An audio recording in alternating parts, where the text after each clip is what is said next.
Hepinize merhaba. İkinci videoma geçiyorum. Şömine yakma videosu. Şimdi şöyle alt tarafa bunlar palut diyorlar. Meşe. İki tane şöyle destek amaçlı yerleştiriyorum. Ya da destek amaçtan ziyade böyle altyapı oluşturmak için. Daha sonra şöyle tahta parçalarını alıyorum. Bu ladin sanırım ama çam da tercih edebilir. Çam çok güzel tutuşturuyor.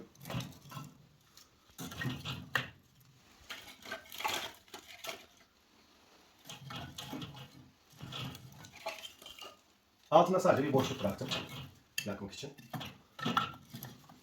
Birazcık daha dolduralım şöyle.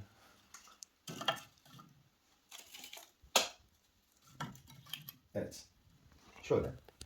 Birazcık boşluk var. Evet. Kullanmadım yani kullanılmayacak derecede olan bir bez parçasını mazotladım. Yalnız burası çok önemli. Benzin kullanmıyoruz. Benzin çünkü çok parladığından dolayı mazotta öyle bir durum yok. Hatta bu meşalelerin ucunu bile gaz yağı ya da mazotlayabiliriz.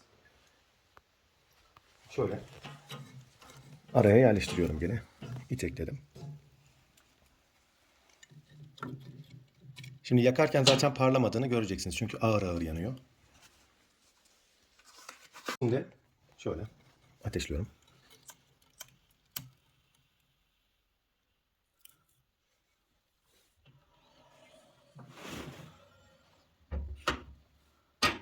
Altını açıyorum şimdi. İyice hızlansın diye.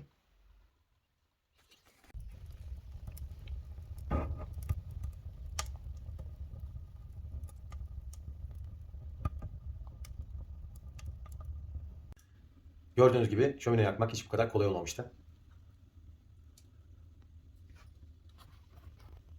İzlediğiniz için teşekkürler. Hoşça kalın.